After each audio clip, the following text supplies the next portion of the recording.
தமிழக வெற்றி கழகம் 3வது ஆண்டை அடியெடுத்து வைக்கிறதுன்னு சொல்லி ஒரு பெரிய விழா நடந்துகிட்டு இருக்கு. தாவேகா என்கிற கட்சி வந்ததால் தமிழக அரசியலில் என்ன மாதிரியான ஒரு மாற்றம் தாக்கம் ஏற்பட்டிருக்கு அப்படின்னா அது நிச்சயமா ஏற்பட்டிருக்கு. அதுல எந்த மாற்றமுமே இல்லை. தேசிய ஜனநாயக கூட்டணியின் வெற்றியை உறுதிப்பட்டது மாதிரி ஒரு சீன் போட்டுக்கிட்டு இருக்காங்க.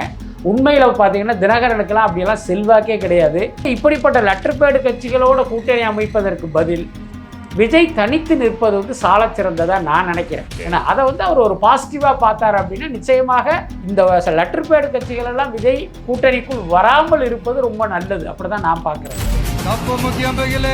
எங்களுக்கு நிறைய கேள்விகள் இருக்கு உங்ககிட்ட கேட்கறதுக்கு. என்னால் கேட்க முடியாது. என் சார்பாக ஊடகம் உங்ககிட்ட அந்த கேள்வியை முன் வைக்கிறாங்க. ஏன் பயந்துக்கிட்டு ஓடுறீங்கன்னு நிச்சயமாக கேட்கலாம். இன்னைக்கு மோடியை பார்த்து அந்த கேள்வி எல்லாரும் எழுப்புறத நம்ம பார்க்குறோம். ஆனால் ஒரு கட்சி தலைவர் ஒரு ஊடகங்களை சந்திக்கணும்னு எந்த அவசியமும் இல்லை, தேவையும் இல்லை. அவர் நினச்சா சந்திக்கலாம், அவர் தேவையில்லைன்னு நினச்சா தேவையில்லை. இதான். அதுக்கப்புறம் பார்த்தீங்கன்னா தாவேகாக்கு என்ன மாதிரியான மக்கள் செல்வாக்கு இருக்குங்கிறத நம்ம கண்ணாலேயே பார்த்தாச்சு. ஏன்னா இதெல்லாம் நம்ம கற்பனையும் கிடையாது, அனுமானமும் கிடையாது. ஆனால் பல இடங்களில் பார்த்தீங்கன்னா தாவேகாவுடைய வாக்கு சதவீதத்தை குறைச்சி காட்டுறாங்க. அதுக்கு அடுத்து பல தொகுதிகளில் அதிமுக கூட்டணிக்கு வெற்றி வாய்ப்பு இருக்கிற மாதிரிலாம் காட்டுறாங்க. பாஜக வந்த பிறகு அதிமுகவே இன்னைக்கு ஒரு 3வது இடத்தை நோக்கி போகுதுங்கிறது தான் உண்மை. அந்த உண்மையை மறைத்து விட்டு இவங்க இந்த மாதிரியான ஒரு முடிவுகளை எல்லாம் கொண்டு வரது என்னன்னா அவங்க ஒரு கருத்தை மக்கள்கிட்ட திணிக்கிறதுக்கு ட்ரை பண்ணுறாங்க. என்டிடிவியோட பேட்டி இல்லை, எனக்கு தெரிஞ்ச அந்த என்டிடிவிக்கு ஒரு பேட்டி கொடுத்தாரான ஒரு கேள்வி இருக்குது. ஏன்னா ஒரு ஊடகம் விஜய் போன்ற ஒருவரிடம் பேட்டி எடுத்தால் இம்மீடியட்டாக அதை வெளியிட்டுருவாங்க. அதுக்காக தானே பேட்டி எடுக்கிறோம். ஆமாம். அப்போ அந்த பேட்டி எடுத்ததாக சொல்லப்பட்ட கிட்டத்தட்ட ஒரு 4-5 நாள் ஆச்சா இது வரைக்கும் அந்த பேட்டி வரவே இல்லையா? இப்போ நடந்திருக்கும். அப்போ விஜய் ஏதோ ஒரு காரணத்தினால் அந்த பேட்டியை கொஞ்சம் மறுத்திருப்பார் அல்லது ஒரு தள்ளி வச்சிருப்பார். இப்போ வேண்டாம், கொஞ்சம் நாள் கழிச்சு பண்ணலான்னு சொல்லிட்டு ஆஃப் த ரெக்கார்டாக ஏதாவது சில விஷயங்களை அவர் ஷேர் பண்ணியிருக்கிறதுக்கு வாய்ப்பு இருக்கு. அந்த விஷயத்தை தான் இவங்க அப்படியே ஷேர் பண்ணி அது விஜயனுடைய பேட்டி மாதிரியான ஒரு தோற்றத்தை கொடுக்குறாங்கன்னு நான் நினைக்கிறேன். உலகெங்கும் வாழும் தமிழ் நெஞ்சங்களுக்கு கிறிஸ்டியின் அன்பு வணக்கம். நம்மோடு சினிமா விமர்சகர் வலைப்பேச்சு பிஸ்மி இணைஞ்சிருக்காரு. வணக்கம் சார். வணக்கம். தமிழக வெற்றி கழகம் 3வது ஆண்டை அடியெடுத்து வைக்கிறதுன்னு சொல்லி ஒரு பெரிய விழா நடந்துகிட்டு இருக்கு. ஆனால் நிறைய பேர் கீழே நிறைய கமெண்ட்ஸும் சொல்கிறாங்க, நிறைய மீம்ஸாகவும் போடுறாங்க. 2 ஆண்டுகள் இந்த கட்சி என்னெல்லாம் பண்ணியிருக்கு தமிழக அரசியலில் அப்படின்னு விஜய் அவர்கள் கால அறிக்கை கொடுத்துருக்காரு. தாவேகா வருகைக்கு அப்புறம் இந்த சூழலே மாறி இருக்கு அப்படின்னு நீங்கள் எப்படி பார்க்குறீங்க? இல்லை, அது உண்மைதான். பட் அதே நேரம் இந்த 2 ஆண்டுகளில் தாவேகா என்ன பண்ணுச்சுன்னு ஒரு கேள்வியை கேட்டால் நேரடியாக அவங்க என்ன பண்ணாங்கன்னு ஒரு கேள்வி கேட்டிங்க அப்படின்னா அதுக்கு ஒன்றும் இல்லைங்கிறது தான் பதில். அதே நேரம் தாவேகா என்கிற கட்சி வந்ததால் தமிழக அரசியலில் என்ன மாதிரியான ஒரு மாற்றம் தாக்கம் ஏற்பட்டிருக்கு அப்படின்னா அது நிச்சயமாக ஏற்பட்டிருக்கு. அதில் எந்த மாற்றமுமே இல்லை. ஆனால் இந்த கட்சி தொடங்கப்பட்டு இந்த 2 வருஷத்தில் இவங்க என்ன பண்ணாங்க, விஜய் என்ன பண்ணார் அப்படின்னு பார்த்தீங்கன்னா நீங்கள் பெருமைப்பட்டு கொள்கிற மாதிரி எதுவுமே இல்லை அப்படின்னு தான் எனக்கு தோணுது. இப்போ பாருங்கள், இந்த 3ஆம் ஆண்டு துவக்க விழா தானே அது. ஆமாம், துவக்க விழா நிகழ்ச்சி அதையும் கூட பார்த்தீங்கன்னா ஒரு ப்ரைவேட் ஃபங்க்ஷன் மாதிரியே நீங்கள் உங்களுடைய தலைமை கழகத்திலே நடத்துறது இருக்குல்ல, அதுவே நீங்கள் ஒரு மக்கள்கிட்டேருந்து ஒரு மாதிரி அந்நியப்பட்டு போகிற ஒரு தோற்றத்தை ஏற்படுத்துது. அதாவது விஜய்கிட்ட இதை ஏன் யாரும் சொல்லாமல் இருக்காங்க அல்லது விஜய்க்கு எப்படி இது தெரியாமல் இருக்குது அப்படிங்கிறதே எனக்கு புரியல. என்னென்னா விஜய் ஏதோ ஒரு காரணத்தினால் தன்னுடைய ப்ராப்பர்ட்டி இருக்கிற பனையூரில் இந்த கட்சியினுடைய தலைமை அலுவலகத்தை அவர் நடத்துகிறாரு. பனையூருங்கிறது பார்த்திங்கன்னா சென்னையிலிருந்து மிக ஒதுக்குப்புறமாக இருக்கிற ஒரு ஏரியா.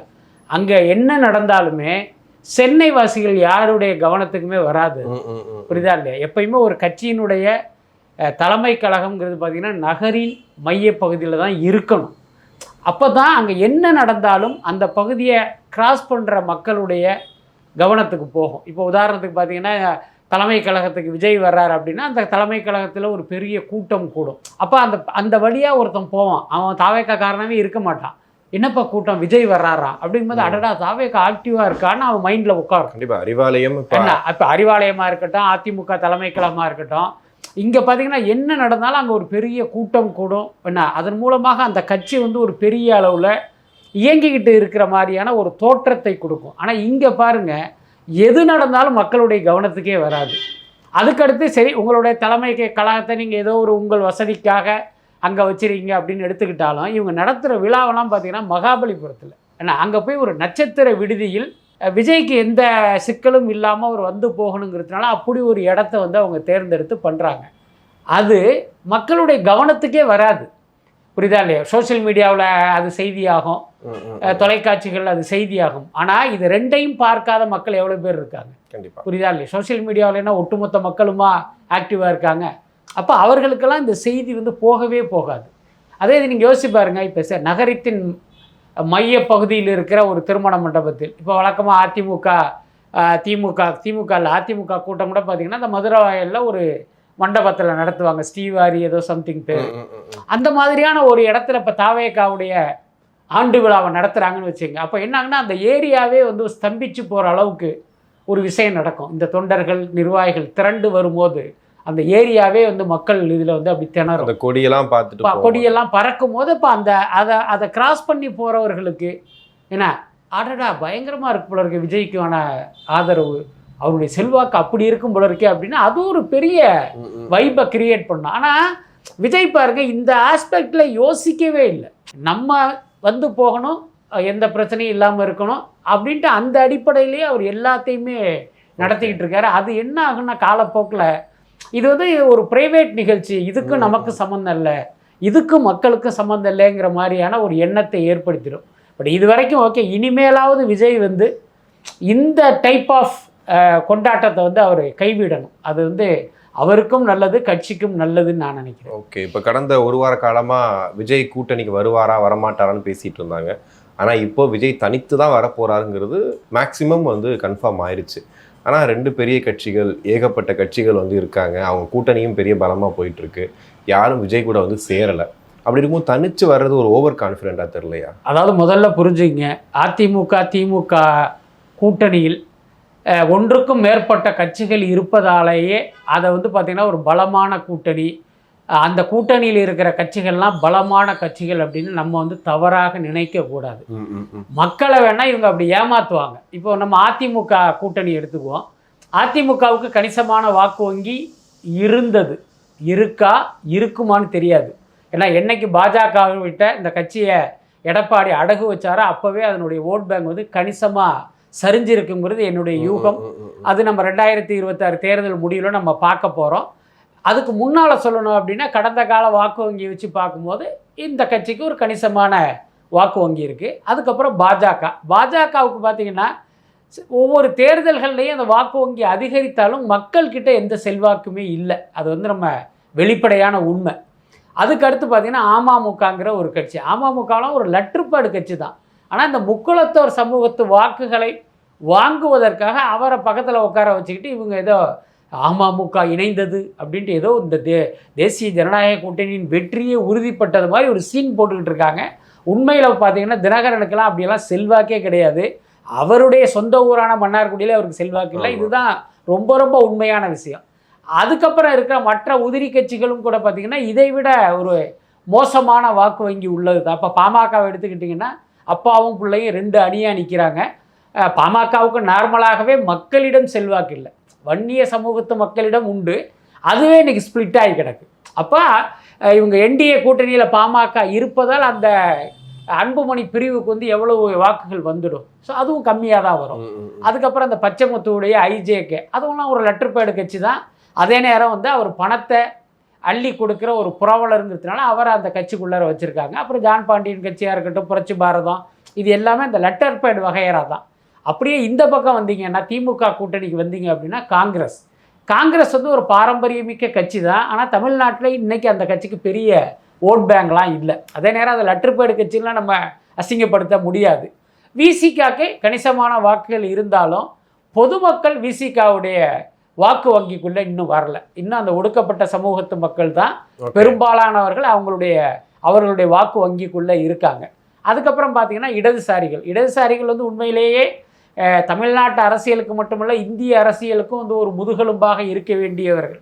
ஆனால் இன்றைக்கி சூழல் பார்த்திங்கன்னா அந்த மாதிரி இல்லை. ஏன்னா அவர்களுடைய வாக்குகள் எல்லாம் அப்படியே பல கட்சிகளுக்கு, விசிகா போன்ற கட்சிகளுக்கெல்லாம் போனதுனால இன்றைக்கி அவர்களுக்கும் வாக்கு வங்கிங்கிறது ரொம்ப குறைவாக தான் இருக்குது. இப்போ இந்த மாதிரி கட்சிகள் எல்லாம் திமுக அதிமுக கூட்டணியில் இருப்பதாலேயே அதை ஒரு பலமான கூட்டணியாக அவர்கள் சித்தரிக்கலாம், ஆனால் நாம் நம்ப வேண்டிய அவசியம் இல்லை. ஸோ இப்படிப்பட்ட லெட்டர் பேடு கட்சிகளோட கூட்டணி அமைப்பதற்கு பதில் விஜய் தனித்து நிற்பது வந்து சாலச் சிறந்ததாக நான் நினைக்கிறேன். இப்போ உதாரணத்துக்கு ஏற்கனவே ஒரு செய்தி, ஒரு காசிப் அடிபட்டது, டிடிவி தினகரன் ஓபிஎஸ் எல்லாம் விஜய் கூட்டணிக்கு வரப்போகிறாங்க அப்படின்னு ஒரு தகவல் இருந்தது. இப்போ வரைக்கும் ஓபிஎஸ் வரப்போறாங்க ஒரு பேச்சுக்கு வச்சுக்கோமே. அப்படி டிடிவியும் ஓபிஎஸும் வந்து விஜய் தேர்தலில் நின்று ஒரு 30% வாக்கு வாங்குறதா வச்சுங்க, என்ன சொல்லுவாங்க எல்லாரும்? டிடிவியுடைய வாக்குகள் இதில் இருக்குது, ஓபிஎஸ் உடைய செல்வாக்குனால தான் இவ்வளோ வந்து சொல்லுவாங்கல்ல. அதுக்கு வழி இல்லாமல் அவர் தனித்து நின்று என்ன வாங்குறாரோ அது அத்தனையுமே என்னுடைய வாக்கு வங்கி அப்படின்னு நிரூபிக்கிறது எவ்வளோ பெரிய விஷயம். ஸோ அப்படி ஒரு வாய்ப்பு வந்து விஜய்க்கு கிடைச்சிருக்கு. ஏன்னா அதை வந்து அவர் ஒரு பாசிட்டிவாக பார்த்தார் அப்படின்னா நிச்சயமாக இந்த லெட்டர் பேடு கட்சிகள் எல்லாம் விஜய் கூட்டணிக்குள் வராமல் இருப்பது ரொம்ப நல்லது. அப்படி தான் நான் பார்க்குறேன். ஓகே, என்டிடிவியோட பேட்டி அதுக்கப்புறம் பார்த்தீங்கன்னா அதை பற்றின செய்திகள் நிறையா வந்துச்சு. ஒரு பக்கம் வந்து காசு கொடுத்து விஜயை வந்து அதில் ப்ரொமோட் பண்ணிட்டாங்க அப்படின்னு, இன்னொரு சைடு நிறைய தலைவர்கள் அன்றைக்கி பேட்டி கொடுத்துருக்காங்க. ஆனால் விஜய் பேட்டி மட்டும் இந்த ஒரு ஃபோட்டோ மட்டும்தான் அவ்வளோ பெருசாக இருக்குது. அவங்க வந்து பேசவே செஞ்சுருக்காங்க, அது பெருசாக வெளியில் வரல. இது எப்படி பார்க்குறீங்க? இல்லை, எனக்கு தெரிந்து அந்த என்டிடிவிக்கு ஒரு பேட்டி கொடுத்தாரான ஒரு கேள்வி இருக்குது. ஏன்னா ஒரு ஊடகம் விஜய் போன்ற ஒருவரிடம் பேட்டி எடுத்தால் இம்மீடியட்டாக அதை வந்து வெளியிட்டுருவாங்க. அதுக்காக தானே பேட்டி எடுக்கிறோம். ஆமாம். அப்போ அந்த பேட்டி எடுத்ததாக சொல்லப்பட்டே கிட்டத்தட்ட ஒரு 4-5 நாள் ஆச்சா? இது வரைக்கும் அந்த பேட்டி வரவே இல்லையா? இப்போ எனக்கு என்ன தோணுச்சு அப்படின்னா, இவங்க பேட்டிக்காக அப்ரோச் பண்ணியிருப்பாங்க, அதனால அந்த சந்திப்பு நடந்திருக்கும். அப்போ விஜய் ஏதோ ஒரு காரணத்தினால் அந்த பேட்டியை வந்து கொஞ்சம் மறுத்திருப்பார் அல்லது ஒரு தள்ளி வச்சிருப்பார். இப்போ வேண்டாம், கொஞ்சம் நாள் கழிச்சு பண்ணலான்னு சொல்லிட்டு ஆஃப் த ரெக்கார்டாக ஏதாவது சில விஷயங்களை அவர் ஷேர் பண்ணியிருக்கிறதுக்கு வாய்ப்பு இருக்குது. அந்த விஷயத்தை தான் இவங்க வந்து அப்படியே ஷேர் பண்ணி அது விஜயனுடைய பேட்டி மாதிரியான ஒரு தோற்றத்தை கொடுக்குறாங்கன்னு நான் நினைக்கிறேன். என்னன்னா இப்போ யோசிச்சு பாருங்க, இப்போ விஜய்கிட்ட பேட்டி எடுத்தவங்க அதை என்ன அடகாத்து வச்சு என்ன பண்ண போகிறாங்க? அதுக்கடுத்து இன்றைய அரசியல் சூழ்நிலையில் நீங்கள் டிலே பண்ண அது அப்படி பழசாக மாறிடும்ல. இப்போ உதாரணத்துக்கு பாருங்கள், இப்போ நம்ம பேசுகிறோம்ல, இந்த பேட்டி நாளைக்கு பார்க்கும்போது பழசாக தெரியும். ஏன்னா ஒவ்வொரு நிமிஷமும் ஒன்று நடந்துகிட்டு இருக்கு. அதனால் எனக்கு தெரிந்து அந்த பேட்டி எடுத்திருப்பதற்கு வாய்ப்பு இல்லை. But I am not sure. நான் அதை வந்து ரீகன்ஃபார்மும் பண்ணலை. என்ன காரணம் அப்படின்னா, அவர் ஒரு ஆங்கில ஊடகத்துக்கு பேட்டி கொடுத்தாருங்கிற அந்த செய்தி வரும்போது எனக்கு பர்சனலாக கொஞ்சம் வலிச்சுது. என்னடா தமிழ் ஊடகத்தை மதிக்காமல் வந்து ஆங்கில ஊடகத்துக்கு கொடுத்துட்டாங்களே அப்படிங்கிற அந்த வருத்தம் கோபமெல்லாம் சேர்ந்து இப்படி ஒன்று நடந்துதான்னு கூட நான் ரீகன்ஃபார்ம் பண்ணலை. ஆனால் என்னுடைய யூகமாக சொல்கிறேன், இவ்வளோ நாள் அந்த பேட்டி வராததை வைத்து இப்படி ஒரு முடிவுக்கு நான் வர்றேன். ஓகே, இப்போ ப்ரெஸ் மீட் வந்து விஜய் கொடுப்பாரா அப்படிங்கிறது நம்ம ஆரம்பத்துலேருந்தே கேட்டுகிட்டே இருக்கோம். தொடர்ந்து அதை பற்றின செய்திகள் இருக்குது. இப்போ கொஞ்சம் ரொம்ப புஷ் பண்ணுறாங்க. இப்போ ராஜ்மோகன் உட்பட்ட எல்லாத்தையுமே கேட்க ஆரம்பிச்சிட்டாங்க, எப்போ வந்து விஜய் ப்ரெஸ் மீட் கொடுப்பாரு அப்படின்னு. அதுவும் இந்த பேட்டி கொடுத்தாருன்னு சொன்னதுக்கு அப்புறமா நீங்கள் சொன்ன மாதிரி தமிழ் ஊடகங்களுக்கு ப்ரெஸ் மீட் கொடுக்காத ஒரு அரசியல்வாதி எப்படி வந்து அடுத்த கட்டத்துக்கு போக முடியும்? முதல்ல புரிஞ்சுங்க, நம் நாட்டினுடைய முதலமைச்சரோ அமைச்சரோ அல்லது அரசு பதவியில் இருக்கிற ஒரு அதிகாரியோ பிரதமரோ இவர்கள் பத்திரிகையாளர்களை சந்திப்பதை தவிர்த்தால் அதை விமர்சிக்கிற உரிமை ஒவ்வொரு குடிமகனுக்கும் உண்டு. எங்களுக்கு நிறைய கேள்விகள் இருக்குது உங்ககிட்ட கேட்குறதுக்கு, என்னால் கேட்க முடியாது. என் சார்பாக ஊடகம் வந்து உங்ககிட்ட அந்த கேள்வியை முன் வைக்கிறாங்க, ஏன் பயந்துக்கிட்டு ஓடுறீங்கன்னு நிச்சயமாக கேட்கலாம். இன்றைக்கி மோடியை பார்த்து அந்த கேள்வி வந்து எல்லாரும் எழுப்புறதை நம்ம பார்க்குறோம். ஆனால் ஒரு கட்சி தலைவர் ஒரு ஊடகங்களை சந்திக்கணும்னு எந்த அவசியமும் இல்லை, தேவையும் இல்லை. அவர் நினச்சா சந்திக்கலாம், அவர் தேவையில்லைன்னு நினச்சா தேவையில்லை தான். ஆனால் ஒரு 5 வருஷத்துக்கு முன்னே 10 வருஷத்துக்கு முன்னே இந்த கேள்வியை கேட்டிருந்தீங்கன்னா விஜய் வந்து கண்டிப்பாக ஊடகங்களை சந்திச்சே ஆகணும்னு நான் சொல்லியிருப்பேன். ஆனால் இன்றைக்கு வந்து காலம் மாறிடுச்சு. இன்றைக்கி வந்து சமூக ஊடகங்களுடைய காலம், எல்லார் கையிலையுமே ஊடகம் இருக்குது. இப்போ விஜய் வந்து இந்த மக்களுக்கு ஒரு விஷயத்தை சொல்லணும்னு ஆசைப்பட்டால் அவருடைய ட்விட்டரில் போட்டால் போதும், அதை உலகத்தில் இருக்கிற அத்தனை ஊடகங்களுமே அதை ரீபப்ளிஷ் பண்ணி அதை மக்கள்கிட்ட கொண்டு போய் சேர்த்துருவாங்க. அப்படி இருக்கும்போது எதுக்கு ஊடகங்களை சந்திக்கணும்? அதான் முக்கியமான கேள்வி. அதுக்கடுத்து ஊடகங்களை ஒரு அரசியல் தலைவரோ ஒரு சினிமா நடிகரோ ஏன் சந்திக்கணும்? என்னுடைய கருத்தை இவரிடம் சொன்னால் இவர் மக்கள்கிட்ட கொண்டு போவார், அதான அர்த்தம். இப்போ என்னன்னா, இவர் தேவையில்லாமலே அந்த கருத்தை என்னாலே கொண்டு போக முடியும் போது ஒரு இடைத்தரகர்களாக ஊடகங்கள் எதற்குங்கிறது தான் நம்ம கேள்வி. அந்த இது விஜய்க்கும் இருக்கும்ல. நம்மளே டைரக்டாக இன்னொன்று நம்ம பார்த்துக்கிட்டு இருக்கோம். விஜய் வந்து ஒரு ட்விட்டரில் ஒரு செய்தி போட்டால் அடுத்த நிமிஷம் எல்லாமே அது பிரேக்கிங் நியூஸாக போடுறாங்கல்ல. அப்படி இருக்கும்போது எந்த சிரமமும் இல்லாமல் நம்முடைய சமூக ஊடக பகிர்வு பதிவு உடனடியாக ஊடகங்களில் செய்தியாகுதுங்கும் போது எதுக்கு இவங்களை கூப்பிட்டு உட்கார வச்சுக்கிட்டு இவங்களை உபசரிச்சுக்கிட்டு இவங்க இரிட்டேட் பண்ணுற மாதிரி நம்மளை கேள்வி கேட்டு அந்த கோபத்தை உள்ளே அடக்கிக்கிட்டு ஈன்னு பல்ல காட்டிக்கிட்டு எதுக்கு இவங்ககிட்ட ஒரு பொய்யா நடிக்கணும், அப்படி ஒரு விஷயமே தேவையில்லைங்கிறதுனால அதை வந்து அவர் அவாய்ட் பண்ணுறாரு. அதுக்கு அடுத்து இன்றைக்கி ஊடக லட்சணம் எப்படி இருக்குது, ஊடகவியலாளர்களும் விலை போனவர்களாக இருக்காங்க, ஊடகங்களும் பார்த்திங்கன்னா ஆளுங்கட்சிகளிடம் வந்து ஒரு அடமானம் வைக்கப்பட்ட நிலையில் தானே இன்றைக்கி இருக்குது. ஏதோ ஒரு காரணத்தினால ஒரு பக்கம் பார்த்திங்கன்னா ஒன்றிய பாஜக அரசு ஊடகங்களை விலைக்கு வாங்குது, இன்னொரு பக்கம் மாநிலத்தை ஆள்கிற திமுக வந்து பல ஊடகங்களை வந்து தங்களுடைய கட்டுப்பாட்டில் வச்சுருக்காங்க. இந்த மாதிரி விலை போன ஊடகங்கள் முன்னால் விஜய் உட்கார்ந்தாருன்னு வச்சுங்களேன், அந்த உரையாடல் வந்து ஆரோக்கியமாக நடக்குமா? எப்படி நடக்கும்? விஜய் எப்படியாவது ட்ரிகர் பண்ணி அவருக்கு ஒரு கெட்ட பேரை ஏற்படுத்தி அவரை எக்ஸ்போஸ் பண்ணி அவரை காலி பண்ணணுங்கிற ஒரு மோட்டிவில் தானே அந்த ப்ரெஸ் மீட்டுக்கே இவங்க வருவாங்க. அதுக்கு எதுக்கு அவர் இடம் கொடுக்கணும்? அதனால் அது அவசியம் இல்லை. இந்த விமர்சனத்தை வைப்பவர்கள் வந்து இந்த ஆங்கிளில் யோசித்தாங்க அப்படின்னா ஊடகங்களே அவர் சந்திக்காததுன்னு ஒரு பெரிய தேச துரோக குற்றமெல்லாம் இல்லைங்கிறது புரியும். ஓகே, இப்போ இந்த என்டிடிவி பேட்டின்னு சொல்லப்படுற அந்த விஷயத்தில் கூட கரூர் சம்பவத்தை பற்றியும் ஜனநாயகனை பற்றியும் வந்துட்டு சில விஷயங்கள் சொல்லியிருக்காரு. அது போக அமைதியாக இருக்கிறத வந்து பலவீனமாக பார்க்குறாங்க, ஆனால் எனக்கு ரொம்ப பலம் அப்படின்னு சொல்கிறாரு.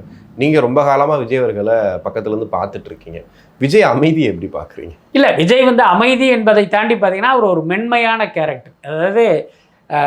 அதாவது ரஜினி பற்றி வந்து ஒரு கருத்து இருக்குது, அது எனக்கே அந்த அனுபவம்லாம் உண்டு. ரஜினியை ஷூட்டிங்கில் போய் பார்த்தீங்க அப்படின்னா அப்படி கண்ணை மூடிட்டு அப்படியே உட்காந்தே இருப்பார். அந்த சுற்றி என்ன நடக்குதுங்கிறதெல்லாம் அவருக்கு தெரியவே தெரியாது. அவர் வேறொரு உலகத்தில் இருப்பார், இப்படியே இருப்பார். டக்குன்னு ஷார்ட் ரெடின்னு சொன்னான்னு பார்த்தீங்கன்னா டப்புன்னு துள்ளி குதிப்பார். கேமரா முன்னால் போய் பார்த்தீங்கன்னா வேறொருத்தராக இருப்பார். ஓகே, நான்லாம் வந்து அப்படி மிரண்டுட்டேன், எப்படி ஒரு மனிதனால் இப்படி இருக்க முடியும்? இந்த ரெண்டையுமே நீங்கள் பார்க்கும்போது இவர் தான் அவரா அவர் தான் இவரான்னு நமக்கே ஒரு டவுட் வரும். ஏதோ இந்த கூடு விட்டு கூடு மாதிரி அப்படியே வேறொரு மனிதனாக மாறுவார். கிட்டத்தட்ட விஜயும் அப்படி தான். விஜயினுடைய சுபாவம் பார்த்திங்கன்னா ரொம்ப மென்மையாக பேசுவார். நம்ம 100 வார்த்தை பேசுனா அவர் 1 வார்த்தை தான் பேசுவார். ஆனால் சினிமாவில் பார்க்குற விஜய்ங்கிறவர் வேற. அவருடைய அலப்பறையாக இருக்கட்டும், ஆட்டம் பாட்டம் கொண்டாட்டம்லாம் வேறையாக இருக்கும். இப்போ நான் முதல்ல ரஜினி குறித்து சொன்ன அத்தனையுமே விஜய்க்கும் பொருந்தும். அப்படி ஒரு கேரக்டர் இவர். இன்னும் சொல்ல போனால் இவர் அரசியலுக்கு வரும்போதே நான் ஆஃப் த ரெக்கார்டாகவும் சொல்லியிருக்கேன், நேர்காணல்லையும் சொல்லியிருக்கேன், விஜய்க்கு வந்து அரசியல் சூட் ஆகாது, இவருடைய கேரக்டர் இப்படி அப்படிலாம் நான் சொல்லியிருக்கேன். பட் அதையும் தாண்டி அவர் வந்துட்டார். அதே நேரம் தன்னுடைய இயல்பை அரசியலுக்கு வந்ததால் அவர் முற்றிலுமாக மாற்றிக்கொள்ளலை. புரியுதாலே? பல நேரங்களில் அமைதியாக இருப்பது எல்லாமே அவருடைய இயல்பு தான்.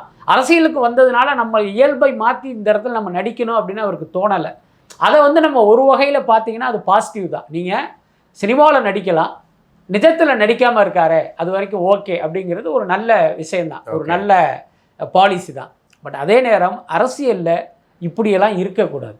அதையும் வந்து அவர் புரிஞ்சு தன்னை வந்து கொஞ்சம் மாற்றிக்கணும். இப்போ சொல்கிற மாதிரி என்னடா அது தலை இடிஞ்சு தலையில் இடியே விழுந்தாலும் வந்து இந்த மாதிரி இருக்காரே அப்படிங்கிறது ஒரு கட்டம் வரைக்கும் உங்களுக்கு பாசிட்டிவாக இருக்கும். அதுக்கப்புறம் திடீர்னு பார்த்தீங்கன்னா அது நெகட்டிவாக மாறிடும். இப்போ உதாரணத்துக்கு பாருங்கள், இந்த கரூர் சம்பவத்துக்கு முன்ன வரைக்கும் விஜயினுடைய அமைதி அது யாராலும் பெருசாக வந்து கிரிட்டிசைஸ் பண்ணப்படலை.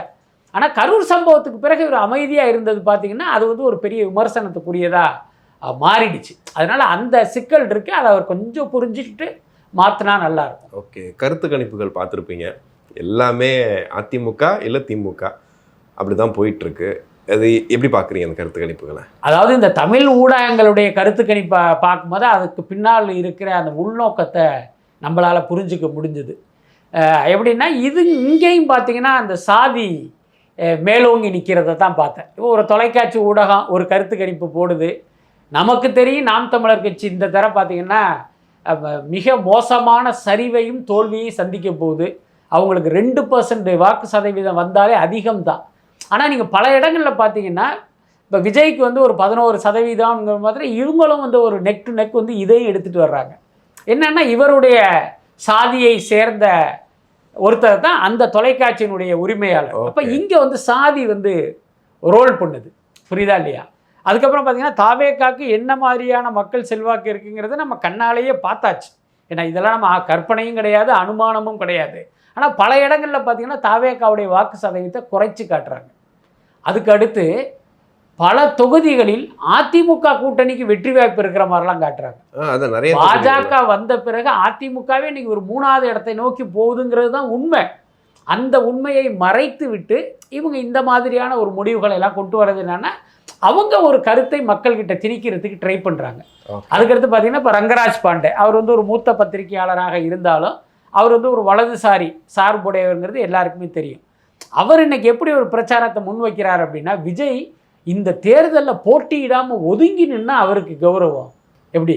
இவர் வந்து இந்த தேர்தலில் போட்டியிட்டு அதிகாரத்தை கைப்பற்றணும்னா சினிமாவே தூக்கி போட்டு வந்திருக்காரு. அவருக்கு இவர் வந்து அட்வைஸ் கொடுக்குறாரு. இல்லை, பிரசாந்த் கிஷோர் மாதிரி பண்ணணும்னு சொல்கிறாரு. அதோட அர்த்தம் என்ன? அப்போ விஜயினுடைய வருகை பல பேருக்கு வந்து ஒரு பயத்தை ஏற்படுத்தியிருக்கு. ஸோ இந்த மாதிரி ஊடகவியலாளர்கள்ங்கிற பெயரில் இருப்பவர்கள் மூலமாக விஜயால் ஜெயிக்க முடியாது, என்ன விஜய்க்கு வந்து செல்வாக்கு அவ்வளோ இல்லைங்கிற மாதிரி ஒரு நேரேட்டிவ் செட் பண்ணுறாங்க. ஸோ அப்படிப்பட்ட ஒன்று தான் இந்த கருத்து கணிப்புகள் எல்லாமே. கண்டிப்பாக சார், நிறைய விஷயங்கள் பேசணும். நன்றி. நன்றி.